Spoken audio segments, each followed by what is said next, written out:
निहायत शुक्रगुजार आहियां जो मुझे 84 साल के ये मौके से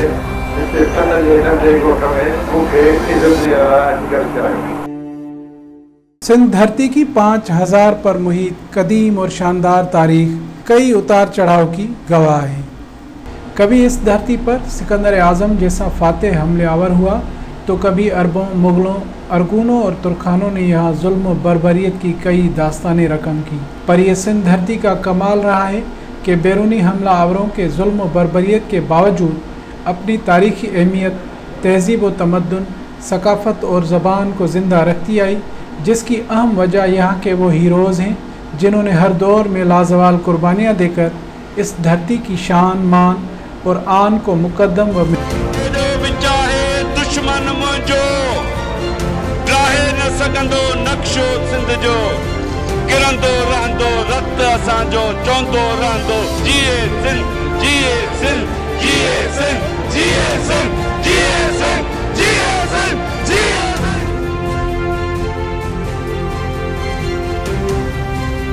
साईं जीएम सैयद का शुमार भी सिंध धरती के उन फर्जंदान अजीम में होता है जिन्होंने अपनी ज़ात को कुल यानी सिंध में जज़ब करके अपने वतन और कौम के लिए लाजवाल किरदार अदा किया। और अगर ये कहा जाए तो बेजाना होगा कि ये साईं जीएम सैयद ही का किरदार अजीम था जिसकी बदौलत सिंध की सियासत और अदब को एक नया जन्म मिला। और 20वीं सदी की इब्तिदा से अवाखिर तक साईं जीएम सैयद ने 17 जनवरी 1904 में उस वक्त के ज़िला कराची और अब ज़िला दादू के छोटे से कस्बे सन में जन्म लिया। उनका ताल्लुक़ सिंध के मशहूर मटियारी सादात घराने से था। 1.5 साल की उम्र में उनके वालिद गिरामी सैयद मोहम्मद शाह काज़मी को कत्ल कर दिया गया। यूँ उनकी परवरिश घर की 4 दीवारी के अंदर हुई और इब्तिदाई तालीम भी घर पर ही मुअल्लिमीन से हासिल की, जबकि ख़ानदानी ज़रई ज़मीनें सरकार ने अपनी तहवील में ले ली। साईं जीएम सैयद ने महज 16 बरस की उम्र में अमली सियासत में हिस्सा लेना शुरू किया और 1920 में लाड़काना में मुनक़िद की गई खिलाफत कॉन्फ्रेंस में शिरकत की, जहां मौलाना मोहम्मद अली जौहर, मौलाना शौकत अली जौहर, शेख अब्दुल मजीद सिंधी और दीगर की तकारीर ने उन्हें मुतासर किया। अंग्रेज़ सरकार की मुखालफत के बावजूद कुछ अरसे के बाद अपने शहर सन में खिलाफत कॉन्फ्रेंस का इनेकाद करके मुस्तकबिल की सियासी राहें हमवार कर दी और तादम मरग सिंध को अपनी सियासत का महवर बनाए रखा। साईं जो थे वो हमेशा उसने ऑब्जेक्टिव पॉलिटिशियन की, एज ए अमली सियासतदान के तौर पे उसने पॉलिटिक्स की और उसका मुतमे नज़र जो था वो ये था कि आम आदमी की भलाई हो। जब वो सिंध के लोगों को हालात देखते थे अपने गांव में, शहरों में, दूसरी जगह, क्योंकि वो बहुत हिसास आदमी थे, तो उसका था कि मैं कुछ इनके लिए करूं। इसलिए वो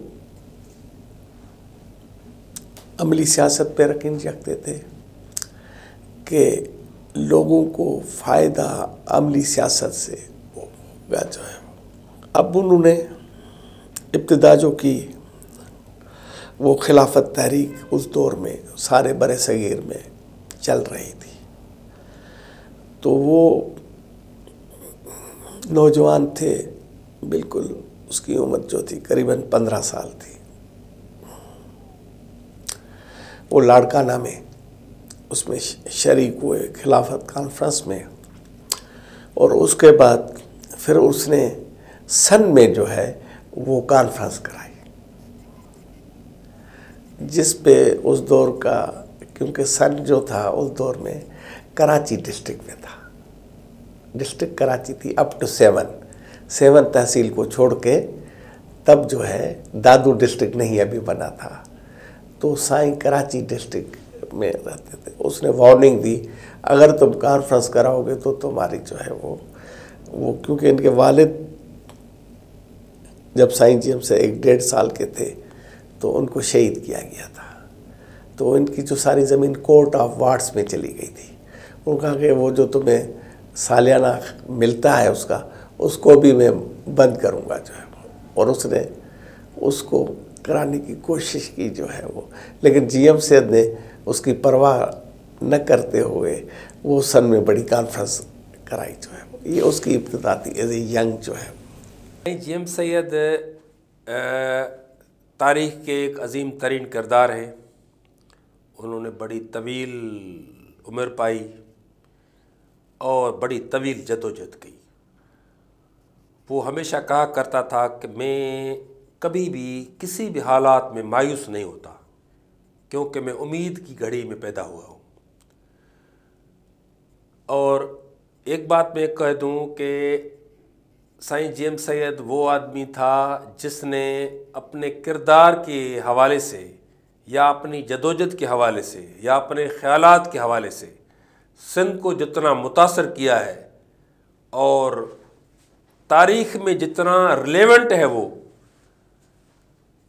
ऐसा मैं नहीं समझता कि सिंध में और कोई किरदार इतना रिलेवेंट है। और मैं तो पीर हुसामुद्दीन राजदी के ये अल्फाज भी दोहराऊँगा जो उन्होंने अपनी किताब डोथी उडी में लिखे हैं कि बहरहाल सिंध की तारीख़ ने दौला दरिया खान के बाद साईं जीएम सैयद जैसा आदमी ही पैदा किया है। 27 अप्रैल 1921 को उन्होंने सन स्टेशन पर महात्मा गांधी से मुलाकात की, जो दादू से बजरिया ट्रेन हैदराबाद जा रहे थे। 1929 में कराची ज़िला लोकल बोर्ड के सदर मुंतखब हुए।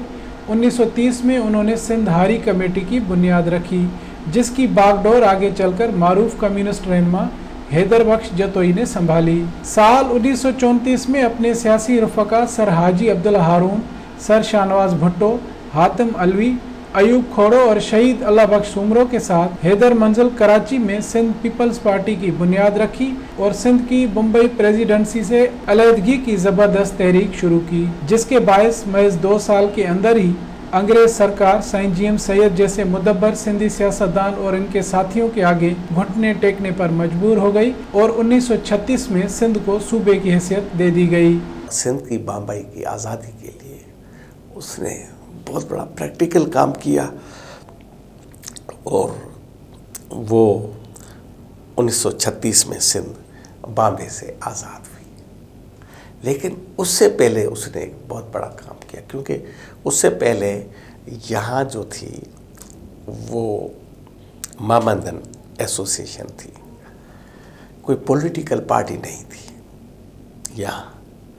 और सैयद साहब का ये कमाल है कि उसने 1934 में अपने घर हैदर मंजिल जो 1933 में बना था, वहाँ सिंध के सियासतदानों को बुलाया और वहाँ बैठकर पहली सियासी पार्टी जो बनी थी, पॉलिटिकल ग्रुपिंग हुई थी जो है, वो जीएम सैयद के घर पे हुई थी और उसका नाम पीपल्स पार्टी था।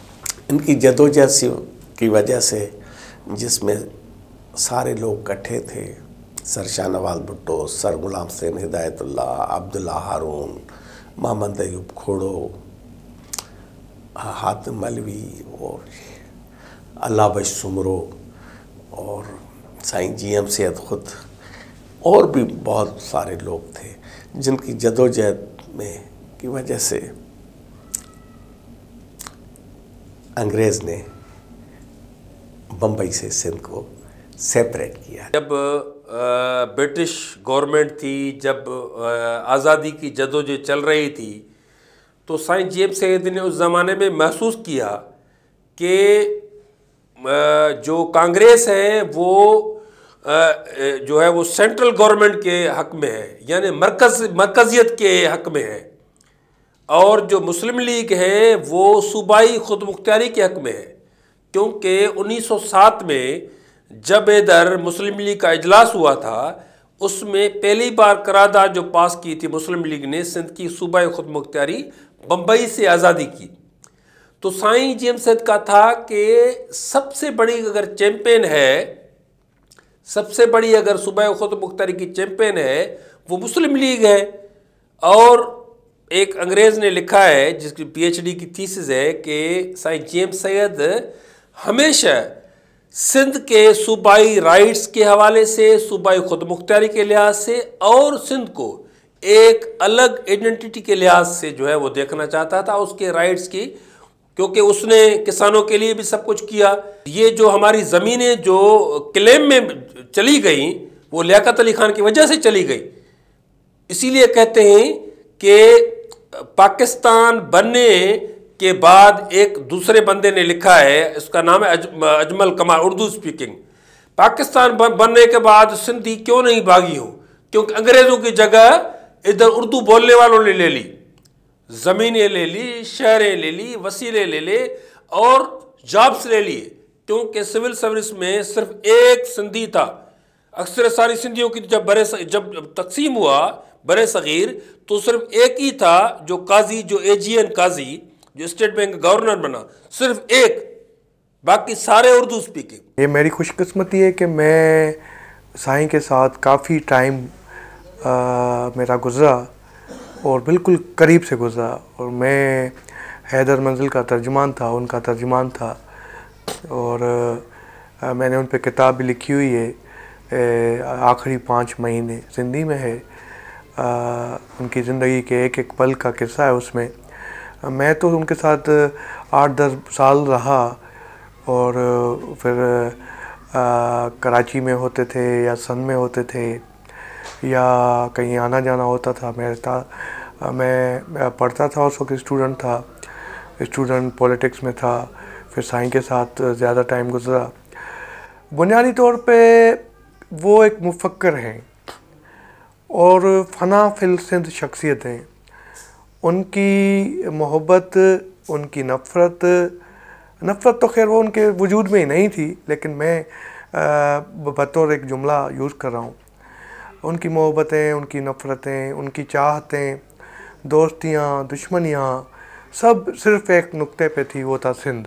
अगले साल यानी जनवरी-फरवरी 1927 में मुनक़िद किए गए सूबाई इलेक्शन में साईं जेम्स सैयद और रफ़ाका की बनाई गई नई जमात सिंध यूनाइटेड पार्टी ने कुल 60 में से 22 नशस्तें जीतकर सिंध लेजिस्लेटिव असेंबली में अक्सरियत हासिल कर ली, जबकि हिंदू महासभा ने 11 और ऑल इंडिया नेशनल कांग्रेस ने 8 नशस्तें हासिल की। पर SUP के 2 अहम रहनुमा सर शाहनवाज भुट्टो लाड़काना में शेख अब्दुल मजीद सिंधी और सर हाजी अब्दुल्ला हारून कराची में खान बहादुर अल्लाह बख्श कबोल के हाथों शिकस्त से 2-4 हो गए। सिंध यूनाइटेड पार्टी की वाज़ेह अक्सरियत के बावजूद अंग्रेज गवर्नर ने SUP को नज़रअंदाज किया और महज 3 नशस्तों पर कामयाब होने वाली सिंध मुस्लिम पॉलिटिकल नामी जमात के लीडर सर गुलाम हुसैन हिदायतुल्लाह को लीडर ऑफ हाउस और सिंध का वज़ीर आज़म बना दिया। पर उनकी हुकूमत ज़्यादा देर नहीं चल सकी और अगले ही साल 23 मार्च 1938 में शहीद अल्लाह बख्श सुमरो सिंध के वज़ीर आज़म बन गए और 18 अप्रैल 1940 तक खिदमात सर अंजाम दी। फरवरी 37 में सूबाई असेंबली की इलेक्शनें हुई। साईं जेम्स सैयद वालों ने साईं कोशिश की, दोबारा भी उन्होंने मीटिंग बुलाई, इनिशिएटिव लिया, हैदर मंजिल पे सारे इकट्ठे हुए। पार्टी जब बनी तो उसका फाइनल इजलास जो हुआ था वो हारून हाउस में हुआ था। उस पार्टी का सिंध यूनाइटेड पार्टी जो गैर फ़र्क़े वाराना पार्टी थी, ये मुस्लिम मेंबर से 22 सीटें लेके आई, 34 में से 22 सीटें, और मेजॉरिटी जो है पार्टी जो है पार्लियामानी पार्टी बन गई जो है सिंध यूनाइटेड पार्टी। लेकिन गवर्नर लांसलॉट ग्राम ने उसको अख्तियार था कि किसको हाउस में बुलाएं कि वो वज़ीर आज़म के लिए वोट ऑफ कॉन्फिडेंस। उसने सर गुलाम हुसैन को बुला लिया जिसके पास सिर्फ 3 वोट थे, और फिर मैनेज किया सारा कुछ उन्होंने। हिंदू इंडिपेंडेंट ग्रुप जो था अक्सरियत में था, वो सारे कुछ करके वो वज़ीर आज़म बन गया सिंध का। इस दौरान साईं जेम्स सैयद ने कराची से कश्मीर तक सिंध के अवाम की फलाह बहबूद के लिए दिन रात मेहनत की। वो साल 1938 में ऑल इंडिया मुस्लिम लीग में शामिल हुए और 1940 में सिंध के वज़ीर तालीम मुकर्रर किए गए। 23 मार्च 1940 में ऑल इंडिया मुस्लिम लीग के लाहौर कन्वेंशन में जब बरे-सगीर को तकसीम करके एक मुस्लिम रियासत कायम करने की करारदाद मंजूर हुई तो उसमें सिंध समेत दीगर मुस्लिम अक्सरियत रखने वाले सूबों और रियासतों को मुकम्मल खुद मुख्तारी की जमानत दी गई, जिसके बाद साईं जी एम सैयद ने 3 मार्च 1943 को सिंध असेंबली से पाकिस्तान बनाने के हक में एक करारदाद मंजूर करवाई। अब्दुल्ला हारून के कहने पे मुस्लिम लीग को ज्वाइन किया जाए। ये एक सिंध की सियासी तारीख में एक बहुत बड़ा धचका था। देन एक वक्त आया कि साईं जी एम सैयद को मुस्लिम लीग सिंध का सदर बनाया गया, सिंध मुस्लिम लीग का सदर बनाया गया। और उसने यूसुफ वरार ने लिखा है कि कमाल का उन्होंने काम किया कि जहाँ हमारे पास 10 भी ब्रांचें नहीं थी, उनको 100 से ऊपर लेके गया, 100। फिर एक वक्त आया कि सैयद ने 3 मार्च 1943 को सिंध असेंबली में एक करारदाद पेश की, जिसे में ये था कि जो मुस्लिम मेजॉरिटी प्रोविंसेस हुए हैं, मुस्लिम अक्सरियती सूबों के को नेशनल स्टेट्स बनाई जाए, जो है कौमी हुकूमतें बनाई जाए, जो है उनको कौमी जैसे खुद मुख्तियारी दी जाए, जो है वो करारदाद थी, जिसे आम तौर पे करारदाद पाकिस्तान के लिए कहा जाता है, लेकिन एक्चुअली उसमें कोई लफ्ज़ पाकिस्तान का जिक्र नहीं है, सिर्फ नेशनल स्टेट्स का जिक्र है, स्टेट का जिक्र नहीं है। आज़ाद मुबसरीन ने हमेशा सिंध असेंबली की इस तारीखी करारदाद को क़याम पाकिस्तान की आईनी बुनियाद करार दिया है, पर सितम ज़रीफ़ी ये हुई कि ऑल इंडिया मुस्लिम लीग की क़यादत ने साईं जी एम सैयद को नज़रअंदाज करना शुरू कर दिया और यूँ क़याम पाकिस्तान के 1 साल कबल साईं जी एम सैयद ने 1946 में मुस्लिम लीग से राहें जुदा कर ली। पाकिस्तान बनने के बाद जब सिंध और सिंध के अवाम की मर्जी पूछे बगैर कराची को विफाक का दारुल हुकूमत बनाकर फेडरल टेरिटरी का दर्जा दिया गया, तो साईं जी एम सैयद ही वो वाहिद आवाज़ थे जिन्होंने सदाए एहतजाज बुलंद की, पर उसे नज़रअंदाज कर दिया गया। असल मसला ये था कि सैयद अपने वतन सिंध को सियासी उसकी बागडोर यहाँ के सिंधियों को ही देना चाहता था, अपने वतन के लोगों को देना चाहता था। बाबा सिंध असेंबली अपना तकदीर का फैसला करेगी, सेंट्रल कमेटी या कोई बाहर से लोग नहीं करेंगे। ये जिन्ना साहब से इख्तलाफ हुआ। पाकिस्तान में सबसे अगर लुटे हुए लोग हैं, मारे हुए लोग हैं, मजलूम लोग हैं, वो सिंधी लोग हैं। ये मैं नहीं कहता, ये वो भी कहता है जो बाज़मीर पंजाबी है, जिसने लिखा है हम इकट्ठे रह सकते हैं, उसने भी लिखा है ये। तो ये साईं जी एम सैयद की जो सियासत थी, बाद में साईं ने कहा कि हमने तो मंजिल नहीं मिली जो शरीक सफ़र न थी, हमने सब कुछ किया, हमें कुछ भी नहीं मिला। उसके बाद स्टेट्समैन कोई भी बात कर सकता है, मगर साईं कहता था कि मैंने तो बात की है। अगर अंग्रेज के ज़माने में कोई बात करता था तो उससे पूछने आते थे इख्ला क्या थी, इख्ला क्या थी। मुस्लिम लीग की सारी जदोजहद बातचीत के ज़रिए हुई, कांग्रेस की सारी जदोजहद बातचीत के ज़रिए हुई। तो जो भी नेशनल मूवमेंट्स हैं उसमें किसी को भी कोई राय देने का हक है, मगर हुक्मरानों की जिम्मेदारी है कि बात करें, आपकी गुस्सा क्या है, आप बात क्या है, या दलील के ज़रिए साबित करें। साईं ने जो भी चीज़ें लिखी हैं दलील के ज़रिए लिखी है। बावजूद इसके कि पाकिस्तान बनने के बाद मुस्लिम लीग की क़यादत ने साईं जी एम सैयद के तारीखी किरदार को फरामोश कर दिया, पर उन्होंने एक लम्हे के लिए भी हिम्मत नहीं हारी और नई नवेली रियासत के ऐवानों में भी हर वक्त सिंध के जायज़ आईनी व कानूनी हकूक़ के लिए सदाए एहतजाज बुलंद किए रखी।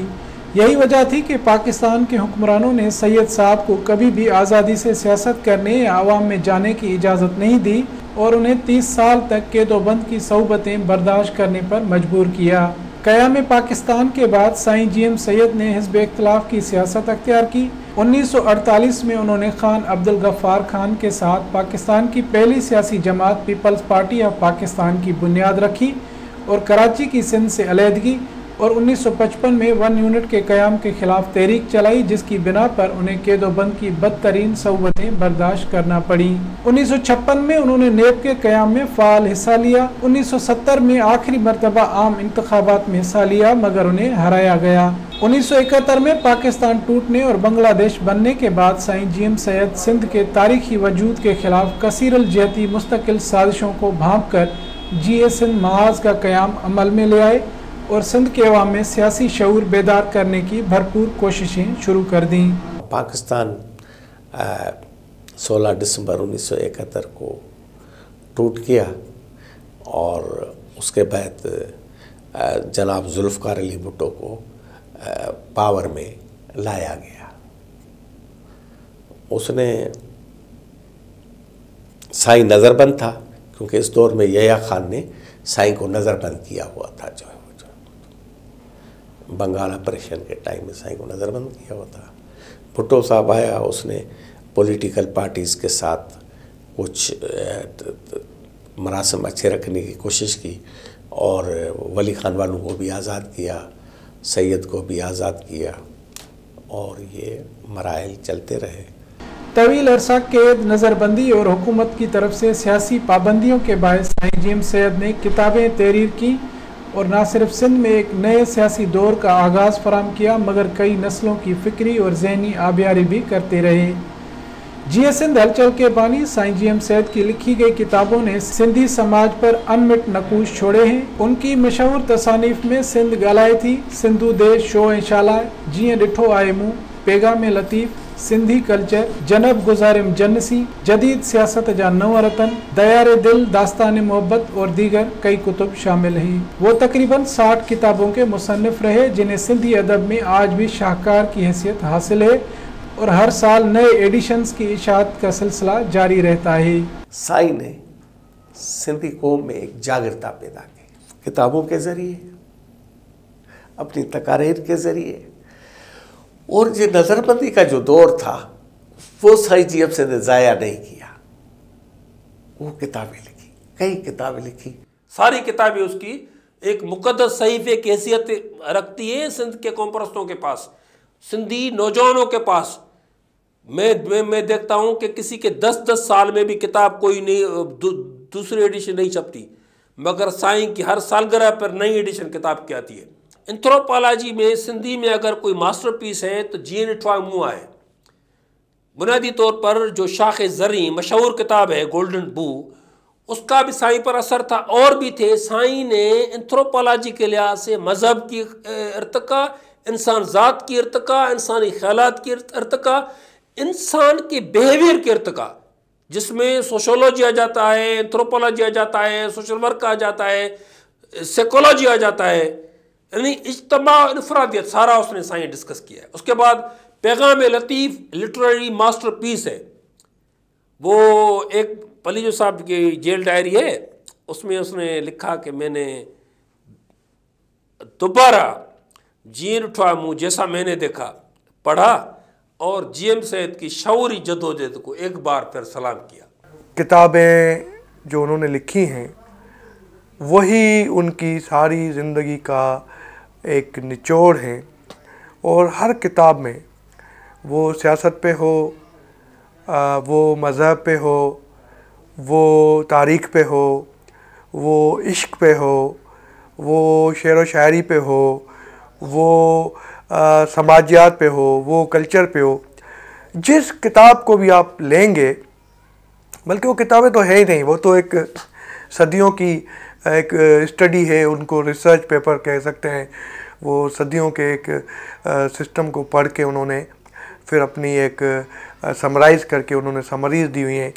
किसी भी टॉपिक पे वो जब करते हैं तो वहाँ हर चीज़ जो है वो सिंध पे आके ख़त्म होती है।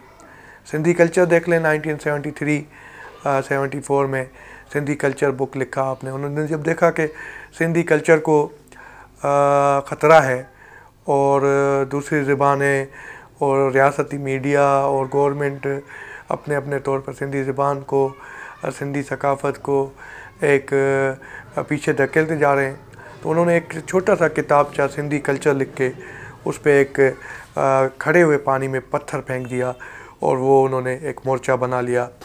पैगाम लतीफ़ देख लें, उनकी किताब है, साईं जी एम सैयद की बड़ी मशहूर किताब है, उर्दू में भी तर्जुमा हुआ है। शाह अब्दुल लतीफ़ को जब लोग पीर और एक तावीज़ और उस वाला एक मज़हबी शख्सियत समझते थे, तो शाह साईं जी एम सैयद ने उनका ये रुख निकाल के दिया कि शाह लतीफ़ एक इनकलाबी शायर हैं और उन्होंने अपनी शायरी में सिर्फ़ और सिर्फ सिंध के वजूद को गाया है और हर चीज़ में उनका सिंध है।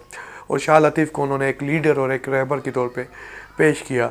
सिंध के सूरमा देख लें, सिंध के सूरमा उनको क्यों ज़रूरत पेश आई, उसमें उन्होंने बताया कि मोहम्मद बिन कासिम सिंध के हीरो नहीं है, हीरो राजा दाहिर थे। क्यों कि मोहम्मद बिन कासिम एक हमला आवर था, उन्होंने हमला किया था, वो हज्जाज बिन यूसुफ की बेटी का शोहर भी था और उनकी टीम का हिस्सा था। तो वो अहले बैत के ख़िलाफ़ थे ये लोग, और वो उसने एक हमला किया था सिंध पे और उस पर राजा दाहिर ने जो है अपनी धरती और जो अरब मेहमान थे हज़रत इमाम हुसैन अलैहिस्सलाम के साथी थे, वो यहाँ बसते थे, उनकी हेल्प करते हुए उन्होंने जाम शहादत पाई थी। सो ऐसी किताबें हैं। और फिर सिंध के मुकदमे हैं, सिंध के मुकदमे की साईं ने बहुत किताबें लिखी हैं, इंग्लिश में हैं, उर्दू में साईं की किताबें छपी हैं, सिंधी में हैं, तो 60 से ज़्यादा किताबों के वो मुंसिफ हैं। और उन्होंने जो किताबें लिखी जीन डिठो मुँह, वो तो सारी दुनिया के लिए रहनुमाई का बायस है। वो किताब जिनको ट्रांसलेट करके सारी दुनिया में लोग पढ़ रहे हैं, क्योंकि उन्होंने मज़हब के हवाले से भी फ़लसफ़े दिए कि मज़हब किस तरह होना चाहिए, हमें किस तरह गुजारना चाहिए। मज़हब हर किसी की इज़्ज़त है, साईं हर मज़हब की इज़्ज़त करता था। हमें इंसान से मोहब्बत करना साईं जी एम सैयद ने सिखाई, इंसानियत से, कि भाई इंसान सबसे उत्तम है। इंसान की वैल्यूज़ जो कहते हैं ना, ह्यूमन वैल्यूज़, वो हमें सिखाया साईं जी एम सैयद ने। उनका फ़लसफ़ा, उनकी मोहब्बत, हम तो बहुत साईं जी एम सैयद के साथ रहे, वही वजह है कि मैं आज तक वही साईं जी एम सैयद के पैरोकार की हैसियत से अपनी ड्यूटी निभा रहा हूँ। ये नाजिम जोखियों का केस है, मैं सारे केस मजलूमों के लड़ता हूँ। साईं जी एम सैयद जीए सिंध हलचल के बानी रहनुमा तो थे ही, मगर तारीख, सूफीज़म, शायरी, इस्लामी फ़लसफ़ा, नस्लियात और सकाफ़त में भी गहरी दिलचस्पी रखते थे। यही वजह है कि जब अयूब खान की आमरीत के दौर में सियासत पर पाबंदी नाफिज कर दी गई तो उन्होंने 1966 में बज़्म सूफिया सिंध की बुनियाद डालकर तकरीबात का इनकाद जारी रखा। 1969 में सिंध यूनाइटेड फ्रंट और क़याम बांग्लादेश के बाद 1972 में जीए सिंध महाज की बुनियाद डालकर सिंध धरती की तारीखी जोग्राफिया के अज़ली दुश्मनों के इरादे मट्टी में मिला दिए। उनकी शख्सियत मिलनसार, सादा, सेक्युलर और प्यार करने वाली थी, जबकि अपने कट्टर मुखालफिन के साथ भी आला ज़र्फ़ी का मुजाहरा करते हुए खुश अखलाकी से पेश आना और यहाँ तक के कत्ल के इरादे से उनके गांव सन तक पहुँचने वाले मुल्ज़िम को पकड़े जाने के बावजूद माफ़ कर देने का अमल इनकी रहमदिली को अया करता है। एक बंदे ने साईं के ख़िलाफ़ किताब लिखी, वो शाये हुई, वो अल्हड़ खान थे, वो को साईं ने उसको भेजा, तुमने किताब तो मेरे ख़िलाफ़ लिखी है ज़हीर अहमद, मगर ये पता नहीं कितना सेल हो, आधी किताब मैं आपसे पैसे देता हूँ। उसने कहा कि मैं शर्मसार हुआ, किताब भी साईं के खिलाफ, पैसे भी साईं दे रहा है। ये ज़हीर अहमद ने खुद लिखा है, ठीक है ना। तो एक ऐसा करेक्टर था जो अकबर बुगटी के खिलाफ लिखा साईं के, तो साईं ने सारी किताबें उसको भेज दी। मोहम्मद अली खालिद एक किरदार है, वो जो है वो साईं के खिलाफ हमने लिखा, उन्होंने कहा तुम लिखते बहुत अच्छे हो, मेरे खिलाफ भी लिखते हो, ये और किताबें भी ले लो मेरी। तो एक ऐसा करेक्टर था जिसको जो कहते हैं ना कि उसको कोई डर भी नहीं था, उसके अलावा वो जो है इतना फराग दिल भी था, हर तनकीद को वो तनकीद का जवाब नहीं देता था। वो मास्टर गुलाम कादिर को कहता था जो सबसे ज़्यादा गाली वाले खाते हैं ना वो पढ़ के सुनाओ, ठीक है, देते हैं गालियाँ। किरदार में अजीम इंसान, शफीक इंसान और सिंध धरती से मोहब्बत की इंतहा, आलम इंसानियत से मोहब्बत करने वाला इंसान हमने साईं जी एम सैयद को देखा। और साईं जी एम सैयद मैं समझता हूँ तो इससे बड़े सगीर क्या पर दुनिया में एक बड़ा अजीम इंसान था। मुझे एक वाक़या आपसे कुछ शेयर करना है उसके किरदार के बारे में। हमारे इख्तलाफ राय इधर पाकिस्तान के अंदर जमायत इस्लामी से हैं पर साईं की जब डेथ बॉडी हैदर मंजिल पे लेके आए तो प्रोफेसर गफूर से अखबार नवीस थे, टीवी चैनल तो नहीं थे, उससे पूछा कि साईं कैसा था। उसने बोला साईं की सियासत से इख्तलाफ हो सकता है, साईं का किरदार ऐसे था कि मैं उसकी सलवार पे को मुसला बना के नमाज पढ़ सकता हूँ। मेरे कान खड़े हो गए कि साईं जेम्स सैयद का किरदार मुखालफों के सामने भी इतना बड़ा अजीम था, ईमानदार, शफीक, आज तक ऐसा कोई बंदा हमने नहीं देखा है। साईं से मेरी मुलाकात साईं 1983 से मैं साईं के साथ हूँ और 89-91 तक जब मैं अमेरिका गया साईं के साथ रहा। एक बहुत प्यारी शख्सियत, बहुत ही अच्छे, मतलब अपने कारकुनों के साथ बाप की हैसियत से हमें रखते थे। बहुत ही अच्छे राइटर थे, अदब से भी उनको बहुत ही ताल्लुकात थे, उनके बहुत ही अदब के करीब होते थे। हमें समझाते थे, हमें बच्चों की तरह रखते थे। साईं की सालगिरह अमेरिका में तकरीबन 22 साल से हो रही है और वहाँ पर भी बहुत अच्छे तरीके से हम मनाते हैं। वहाँ के सेनेटर्स बुलाएं, वहाँ के कांग्रेसमैन बुलाएं, हमने यहाँ से लीडर भी मंगाए बुलाए हैं। अदम तशद्दुद पे बहुत जो कुछ है साईं का मौक़िफ़ वो वहाँ पे शो किया पूरी दुनिया को हमने। बस यही है मेरे लिए कि वो एक ग्रेट इंसान थे, ग्रेट लीडर थे। की और सिंध यूनिवर्सिटी, सिंधी अदबी बोर्ड समेत दीगर कई इदारे कायम करके अपनी मादरी ज़ुबान को तहफ़्फ़ुज़ फराहम करने के लिए राह हमवार की। रोशन ख्याल इस हद तक थे कि 1920 में अपने गांव सन में जदीद तालीम के लिए स्कूल खुलवाए, लड़कियों की तालीम का बंदोबस्त किया और अपनी चहीती बेटी दुरे शहवार सैयद को आला तालीम के लिए लंदन भी भेजा, जहाँ से उन्होंने शाह अब्दुल लतीफ़ भिटाई पर PhD की डिग्री हासिल की। सिंध यूनिवर्सिटी का क़याम है, सिंधी अदबी बोर्ड है और जब वज़ीर तालीम थे सर साईं जेम्स सैयद, उन्होंने यहाँ पे तालीम का एक आलीशान सिस्टम बनाया था। स्कूलों में उन्होंने यूनिफॉर्म एक किया था, ये साईं जेम्स सैयद ने किया था क्योंकि अमीर और गरीब एक हो जाए। साईं जेम्स सैयद ने मौसीकी की क्लासें शुरू की थी क्योंकि साईं को पता था कि आगे चलकर मीडिया आएगा, रेडियो आएगा, इसलिए कौम को इन चीज़ों से रोशनार करा। सिंधी अदबी बोर्ड है और सिंध टेक्स्ट बुक बोर्ड तो बाद में बना, लेकिन बुनियाद उन्होंने डाले थे साईं ने। और इसके अलावा सिंध यूनिवर्सिटी के क़याम का बुनियादी साईं का एक सिस्टम है वो कायम किया था। इस तरह सिंध के काफ़ी एक तो ऑफिशियल हैं और दूसरे अनऑफिशियल्स हैं। सूफ़ी मज़ार पे जाते थे, सूफ़ी बज़्म सूफ़िया सिंध बनाई थी और मज़ारात पे जाते थे, दरगाहों पे जाते थे जहाँ लाखों लोगों को तालीम और तरबियत देते थे और उनको भलाई की बातें बताते थे। हमारे इदारे बनाए हमारी सिंधी लैंग्वेज के, वो साईं कायल था कौमती ज़िंदा रहे परजे ज़िबा ज़िंदा रही, लैंग्वेज ज़िंदा रहे। लैंग्वेज की अहमियत पाकिस्तान में जो हमारी यानी ब्रिटिशर ने की थी, हमारी जो है ना वो सिंधी लैंग्वेज की अवलीन अहमियत हासिल थी, वो पाकिस्तान बनने के बाद ख़त्म हो गई, हमारे इदारे ख़त्म हो गए, हमारी यूनिवर्सिटियाँ ख़त्म हो गई।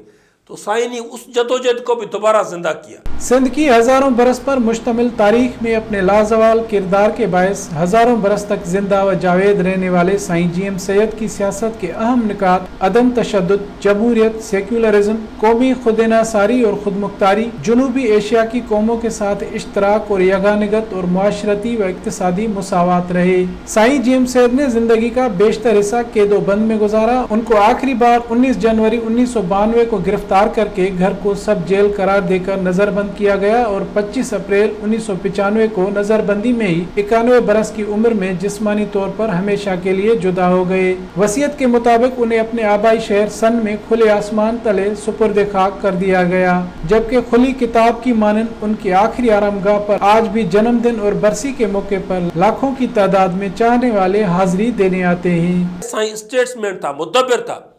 मुदब्बिर अपनी कौम की रहनुमाई करता है किसी मौके पर, क्योंकि साईं जेम्स सैयद हमेशा किरदार, शख्सियत, जदोजहद, ख्यालात हर लिहाज से लबरेज इंसान था। बहुत बड़े मुताले का मालिक था, बहुत ज़्यादा उन्होंने किताबों की लिखी और उन्होंने ज़हनों की जो है आबियारी की। एक जो है वो उर्दू स्पीकिंग बंदा जिसने साईं को तर्जमा किया, जैसा मैंने देखा भी तर्जमा किया, एक दूसरे किताब भी तर्जमे की, उसने लिखा कद मुख्तसर मगर वज़न पहाड़ जितना। हकीकत यही है, एक पहाड़ जितना आदमी था। मुझसे जब कोई पूछता है कि साईं जीएम सैयद को आप 2 लफ्ज़ों में कैसे बयान करेंगे, तो मैं सिर्फ़ एक जुमला कहता हूँ सिंधी में। मैं कहता हूँ कि साईं जीएम सैयद सिंध हज़म थियण न ॾिनी। मतलब कि साईं जीएम सैयद ने सिंध को हज़म होने नहीं दिया। उसका जो वजूद था, उसकी जो ज़बान थी, उसकी जो उसका कल्चर है, उसकी नेशन की एक डिग्निटी है या कुछ भी है, साईं जीएम सैयद ने सिंध को हज़म होने नहीं दिया। बाकी बातें तो तारीख पर अपना फैसला करेगी कि आगे क्या होता है। जिया जियारन मथा जान सारन मथा मंजिले इश्क जे चंद तारन मथा।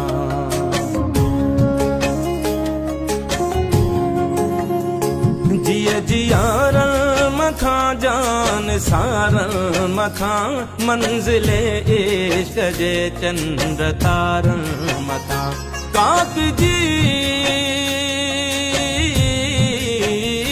काक जी हर कंधिया जे किनारन मथा दुश्मने सिंध के फाही सुर के पई सिंध मुर के पई सिंध मुर के पई सिंध मुर के पई सिंध मुर के पई सिंध मुर के पई सिंध मुर के पई सिंध मुर के पई सिंध मुर के पई।